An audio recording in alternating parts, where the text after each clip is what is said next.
Donc, nous en étions donc à l'explication du plan de swing et à voir comment on pouvait, au travers du placement du corps et du concept de swing, améliorer son plan de swing. Il y a une petite chose que je vais vous expliquer, c'est mon exercice des 3 doigts. L'exercice des 3 doigts, c'est expliquer aux joueurs comment est-ce que l'on tourne, comment est-ce que l'on se place dans la montée et comment le corps va jouer dans les différents plans. Au golf, on est dans la 3D. Donc, on va mettre nos 3 doigts comme ceci. On va donc expliquer que autour du pouce, ça va être la force de rotation. Tout le monde, au travers des leçons, a eu un prof qui lui dit tourne tes épaules, tourne tes hanches. Donc on est dans la rotation. D'accord? Donc ici, si je tourne autour de cet axe, je suis dans la rotation. De combien dois-je tourner? Environ 80-90 degrés au niveau du buste. Au niveau de mes hanches, vous allez tous être très étonnés parce que tous les gens que je croise, ils tournent les hanches énormément. Il faut tourner les hanches pas trop, on va dire entre 30 et 35, 40 degrés maximum pour les femmes. Donc pour vous donner un ordre d'idée, on a ici une horloge. Donc j'ai pris 9 heures, 3 heures, 11, 10 heures, 2 heures et midi. Si je tourne mon buste à 11 heures, j'ai une rotation de 80 degrés. Si je tourne approximativement, si je tourne ma boucle de ceinture à la montée à 2 heures, j'aurai une rotation de 30 degrés. Donc ça, c'est facile parce que quand vous êtes au practice, midi, 2 heures et 11 heures, c'est facile à faire. Mais il ne faut pas que vous tourniez les hanches à 3 heures et il ne faut pas que vous tourniez les hanches de l'autre côté non plus comme ceci. Donc vous allez essayer au travers d'un mouvement très simple de comprendre la rotation autour de mon pouce, c'est au niveau de mon buste, 80 degrés, 11 heures. Au niveau de ma boucle de ceinture, 30 degrés, 2 heures. On arrête avec les degrés, on pense juste horaire, c'est beaucoup plus simple. Mais là, c'est une question de rotation. Donc là, on a le premier axe, c'est ce qu'on entend tout le temps, on nous parle que de rotation. Le backswing, c'est une rotation. Mais le problème, c'est qu'il vous manque 2 autres axes, qui sont le bend, l'inclinaison, et le side bend, qui est l'inclinaison de côté. Donc, le golf, c'est cette force autour de mon doigt, rotation. Ça va être le bend, l'inclinaison, et là, même si je vais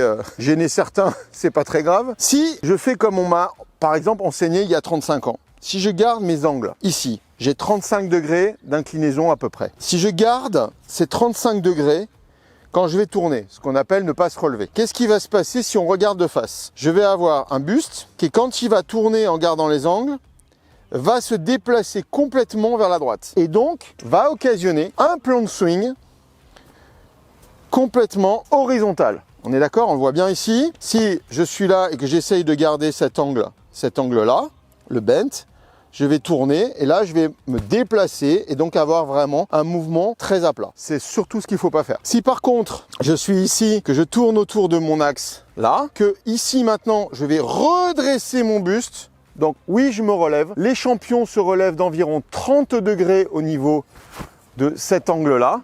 Donc, vous voyez qu'on se relève et on va, ce que les Américains appellent le coiling. On va s'enrouler autour d'un axe. C'est beaucoup plus significatif et beaucoup plus imagé d'imaginer que l'on s'enroule comme un ressort vers le haut plutôt que de s'enrouler en faisant une rotation. On va vraiment s'enrouler sur soi-même. Donc, il faut vraiment que vous ayez cette sensation de partir comme ça, de tourner, de vous enrouler comme ça. Donc là, je me suis redressé. Et le troisième axe, puisqu'on a fait donc la rotation, on a fait l'inclinaison. Et le troisième axe, c'est le side bend. C'est l'angle des épaules qui ne doit surtout pas être à plat, mais qui doit être 40 degrés environ penché. Donc en fait, on se retrouve avec une épaule gauche qui est beaucoup plus basse que l'épaule droite. Donc on résume, une rotation du haut du corps à 11 heures. Une rotation des hanches à 2 heures. Une inclinaison du buste quasiment à 0, très très droit. Et un haut du corps avec l'épaule vers le bas.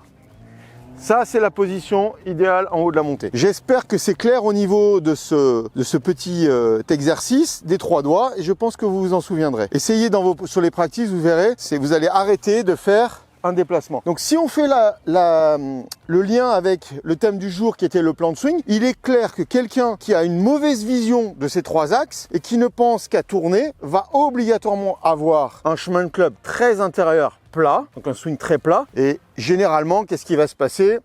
Il va revenir complètement extérieur, ce qui occasionne beaucoup de slice. Ou alors, le joueur est quelqu'un qui va ramener le club énormément de l'intérieur, il va avoir les mains qui vont tourner et du coup, il va faire des grands hooks avec une balle qui part en push à droite. Bon, j'espère avoir été clair. On va passer maintenant dans le cerceau. Donc là, on se retrouve dans le plane swing. Donc le plane swing, c'est un outil dont je me sers assez souvent pour faire comprendre aux gens les notions de plan, sachant que, évidemment, le plan avec les bois va être plus horizontal que le plan avec les fers. ça c'est évident, mais on le montrera après, par un exercice très facile. Ce qui est vraiment très intéressant, c'est que déjà par rapport à ce que je vous ai expliqué sur l'exercice des 3 doigts, vous comprenez bien que si je me place ici, si je fais une rotation sans vouloir me relever en gardant mes angles, regardez ce qui va se passer. Je vais passer sous le plan.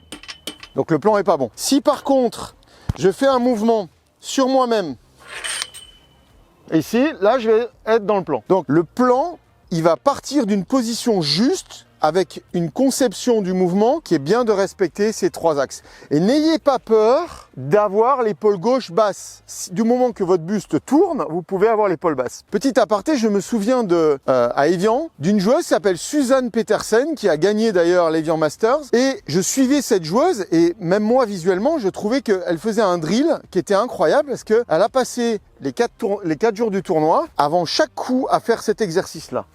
Et donc Leadbetter, qui était son coach à l'époque, lui demandait d'avoir l'épaule gauche qui se penchait énormément parce qu'elle avait tendance à monter un petit peu, comme je vous ai montré, un peu trop à plat. Et donc pendant ces 4 journées de tournoi, où elle a d'ailleurs gagné, elle essayait donc de vraiment travailler sur cette accentuation-là. Et tous les golfeurs qui étaient autour et qui suivaient Suzanne Petersen étaient là disant mais elle bascule, qu'est-ce que c'est que ce swing, elle bascule. Oui, elle a quand même gagné et c'est pas du tout une bascule, c'est juste qu'elle a amplifié l'angle de l'épaule gauche vers le bas pour avoir une sensation. Petit aparté, lorsque vous corrigez, lorsque vous prenez un cours, si vous n'exagérez pas la correction, vous ne changez rien. Donc il faut toujours garder à l'esprit que quand vous prenez un cours, il faut que quand vous faites des exercices, vous ayez l'impression d'exagérer vraiment ce que le prof ou votre prof vous a dit. Je compte sur vous.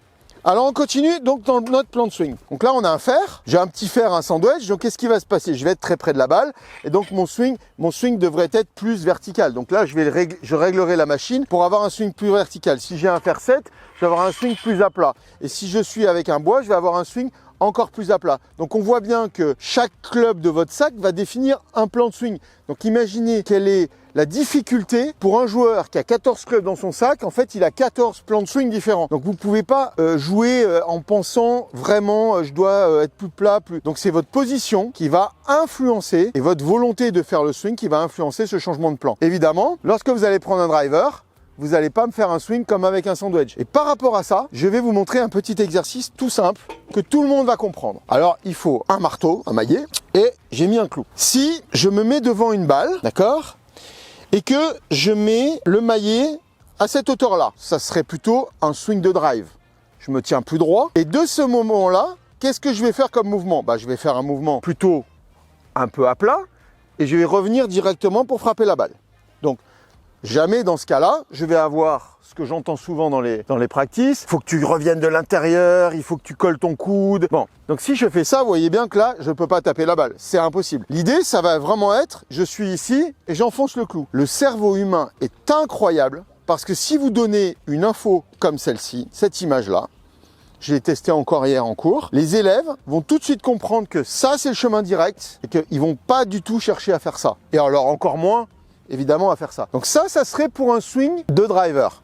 Vous voyez, haut, je suis loin de la balle, et je suis haut, je fais un swing plutôt horizontal. Maintenant, mon clou, je le déplace, je le mets plus bas. On va dire qu'on le met là. Qu'est-ce que je vais faire? Je vais me rapprocher et je vais être dans cette position-là. Et de là, qu'est-ce que je vais faire comme mouvement? Je vais faire un mouvement beaucoup plus vertical, déjà beaucoup plus vertical, pour venir frapper de la même façon le marteau à plat. Et si j'ai un sandwich, donc j'ai encore un marteau encore plus bas, plus le marteau est bas, plus mon swing il est vertical et plus je viens ici frapper dans cette position-là. Okay. Si je vous le montre comme ça, vous allez encore mieux voir. Donc si je me mets là, je suis avec un driver, vous voyez, donc je m'éloigne et de cette position-là, je vais chercher un mouvement qui est beaucoup plus horizontal. Vous inquiétez pas, votre corps, votre cerveau va faire le travail tout seul.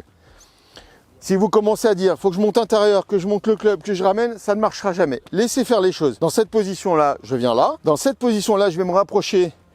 Je vais avoir un mouvement plus vertical. Et si je suis encore plus bas, je vais avoir un mouvement encore plus vertical. Ce qui veut dire que maintenant, avec ce petit exercice-là, vous avez compris que si j'ai une balle plus haute que les pieds, le mouvement il va être vraiment plus horizontal. Et si j'ai une balle beaucoup plus basse que les pieds, le mouvement il va être beaucoup plus vertical. Généralement, on préfère la balle plus haute que la balle plus basse. C'est clair. Donc, ce petit exercice est clair et net et vous permet de comprendre vraiment comment on fait pour avoir le plan. Je pense avoir été clair. Vous pourrez essayer. Alors, vous n'avez pas besoin d'un clou et d'un marteau. Il suffit de prendre votre main droite et de dire, voilà, si je suis ici, ça vient là. Si je suis ici, ça vient là. Et si je suis ici, ça vient là. On va maintenant montrer un autre exercice.